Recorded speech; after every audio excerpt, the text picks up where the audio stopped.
If you have ever dreamt of the ultimate Southwest road trip, the kind with towering red cliffs, winding canyon roads, surreal desert landscapes, and some of the most iconic national parks in the world, then this video is for you. Over the next 18 minutes, I will take you through an unforgettable adventure across Nevada, Utah, Arizona, and Route 66, including Utah's mighty 5 national parks. So sit back, relax, and enjoy the video.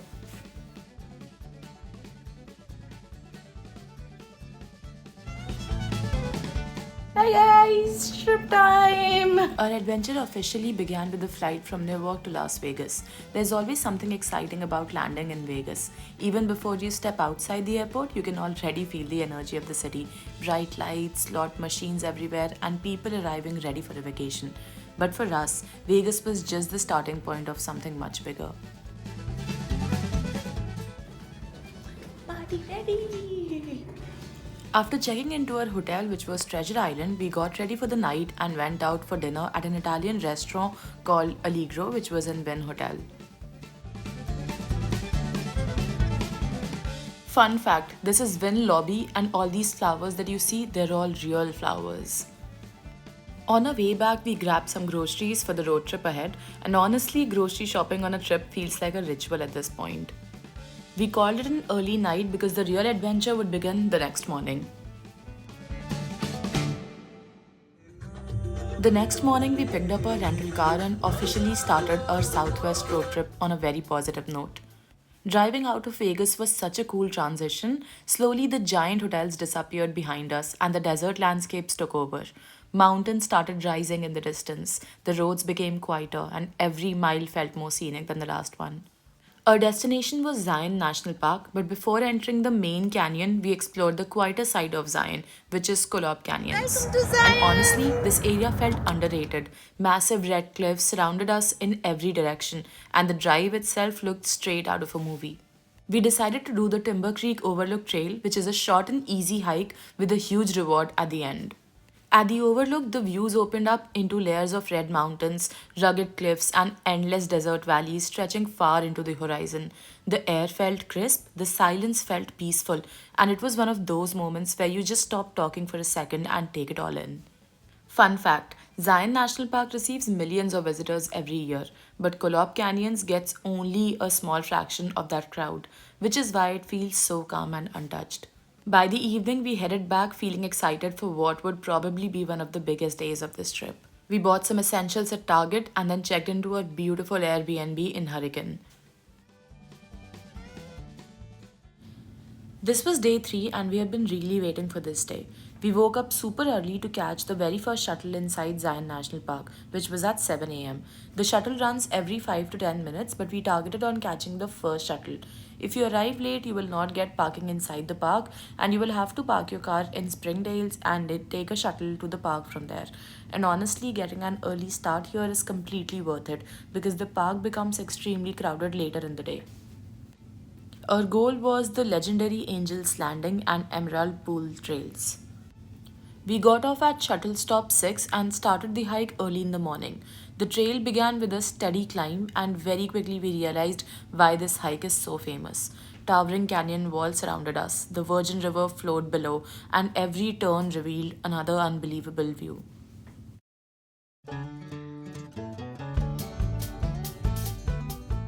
It's a total of 4.5 miles of hike, but for the topmost part, you need to win the lottery permit. That's the Walters Wiggles, the famous set of 21 steep switchbacks that seem endless while climbing them. And even though we didn't win the permit lottery for the final half mile of Angel's Landing, reaching Scout Lookout itself still felt incredible. Standing there looking down into Zion Canyon from high above felt unreal. The cliffs looked gigantic, the river looked tiny from above, and the contrast between the deep green trees and bright orange rock formations made everything look almost painted. Fun fact, Angel's Landing is considered one of the most dangerous hikes in America because of its narrow ridges and steep drop offs.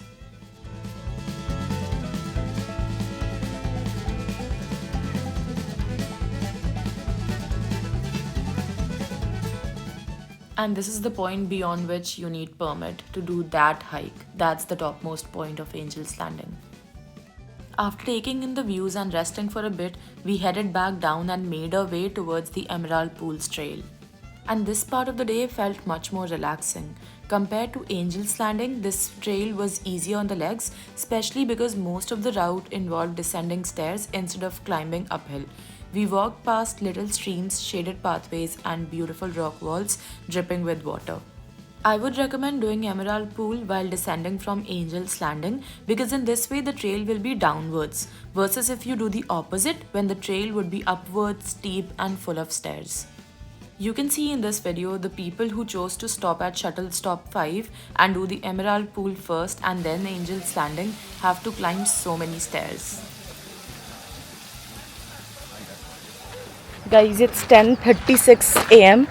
and we have done 2 trails already. After all the hiking, we finally stopped for breakfast, saw a turkey chilling and soaked in some sun. Then we hopped back on the shuttle and headed to stop 9 for another iconic Zion experience, the Narrows. The walk to the river itself was flat and easy, about a mile long, with stunning canyon walls getting narrower around us. Eventually, we reached the Virgin River, where hikers were trekking directly through the water between giant canyon walls. We stepped in and immediately realized how freezing the water was. The river was beautiful, but the chilly water definitely limited how far we were willing to go. Still, just standing there surrounded by massive canyon walls felt magical. As we drove through Zion, we passed through the iconic Zion Mount Carmel Tunnel, a 1.1-mile engineering marvel built back in 1930. At the time, constructing this tunnel through solid sandstone cliffs was considered an incredible achievement, especially with the technology available nearly a century ago. Even today, driving through the dimly lit tunnel and suddenly emerging into Zion's massive red canyon views feels like stepping into another world.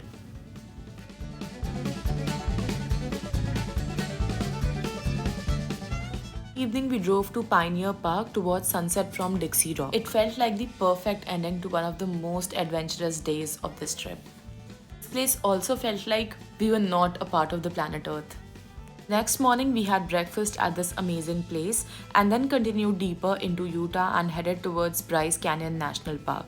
Bryce looked completely different from Zion. Instead of giant canyon walls, Bryce is famous for its hoodoos, tall, thin rock spires formed over millions of years through erosion. And honestly, seeing thousands of hoodoos spread across the canyon looked surreal. It almost felt like standing on another planet. On the drive, we also passed through the stunning Red Canyon area where bright red rock tunnels and cliffs line the highway.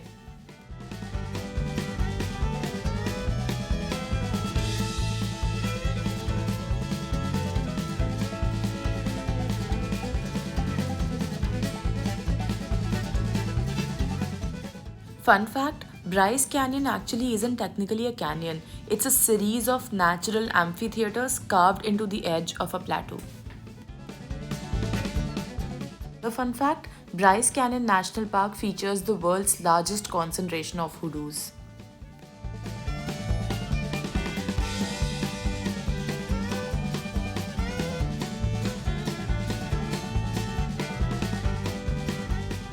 Then we stopped at Mossy Cave Trail for a short scenic walk before continuing towards Capitol Reef National Park.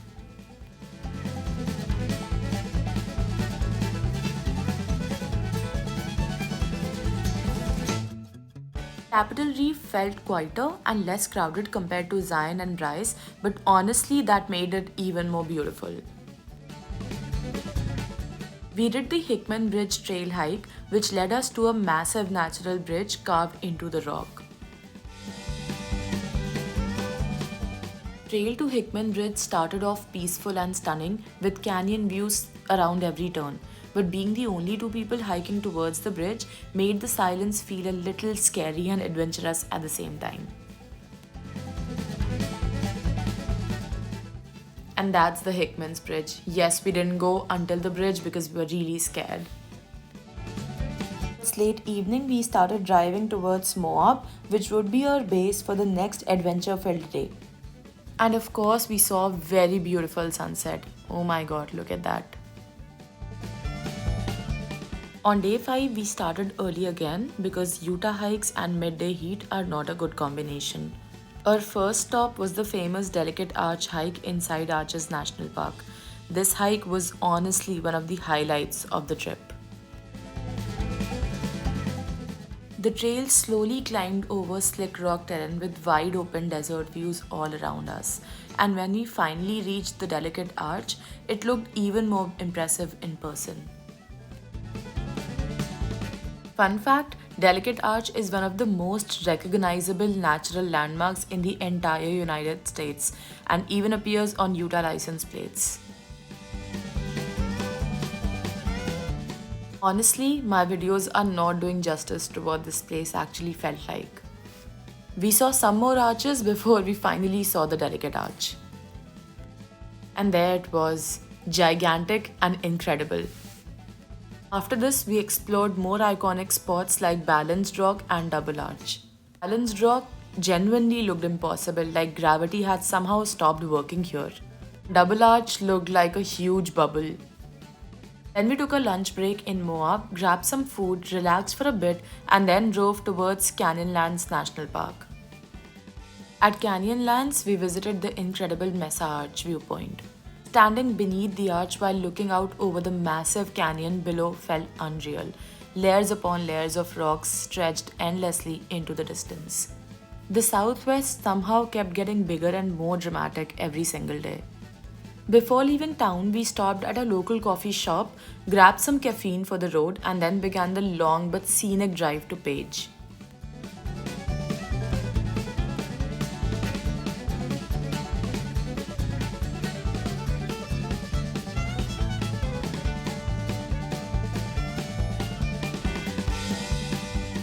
Hello from Page.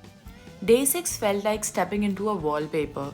Started the morning with a tour of Lower Antelope Canyon, and honestly, pictures do not prepare you for how beautiful this place is in real life. That's the entry to the Lower Antelope.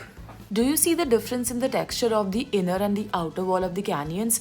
This is because the outer texture is caused due to wind erosion and the inner one is caused due to water erosion. Antelope Canyon was formed over thousands of years by flash floods carving through sandstone. After that, we visited Glen Canyon Dam, where the deep blue water of the Colorado River contrasted beautifully against the desert cliffs. And then came the sunset at Horseshoe Bend. It was an easy and flat walk until the Horseshoe Bend. Watching the sun slowly drop behind the canyon walls while the Colorado River curved perfectly below us was unforgettable. The rocks glowed orange and red under the evening light, and the shadows slowly stretched across the canyon. It was one of those views that makes you feel tiny in the best possible way.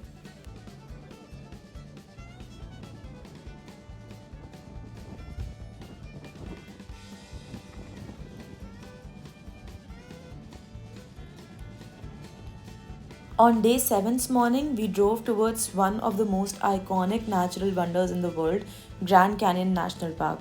And honestly, no matter how many photos or videos you've seen before, the Grand Canyon still surprises you in person. It's not just big, it's unbelievably massive. The layers of rock stretched endlessly into the horizon, revealing millions of years of Earth's history carved by the Colorado River.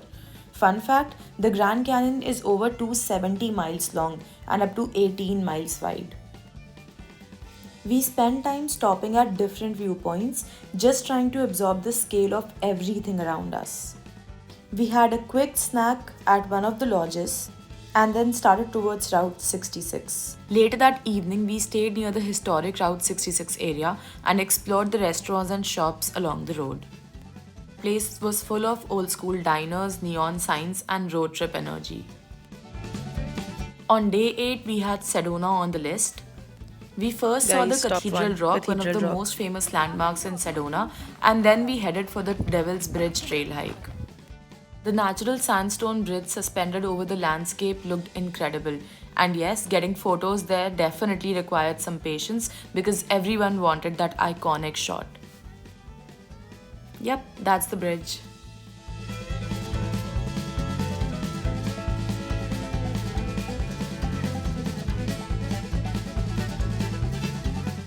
After the hike, we explored Talaki Arts and Shopping Village. This place honestly felt like a little Spanish village hidden in the desert, with beautiful archways, art galleries, string lights, and cozy courtyards everywhere.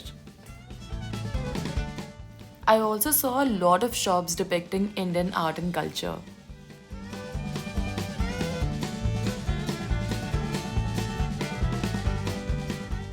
After having lunch at Oak Brewery, we stopped by the Chapel of the Holy Cross, although it was closed when we arrived.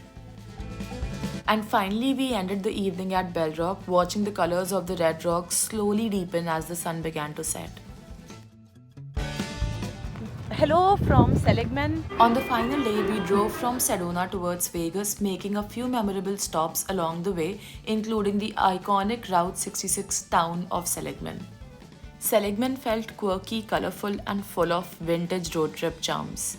Old cars, retro signs, classic diners, it completely captured the spirit of Route 66.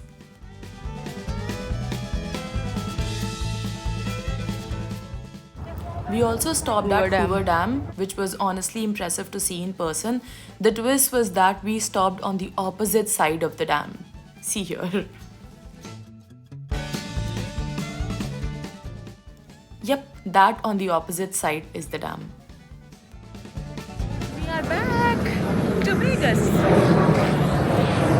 Finally, we returned to Vegas. The first stop was Vegas Sign, and the second stop was In and Out.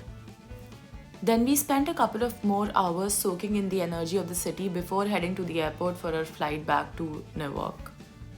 Honestly, by the end of the trip, it felt like we had experienced an entire world within just a week.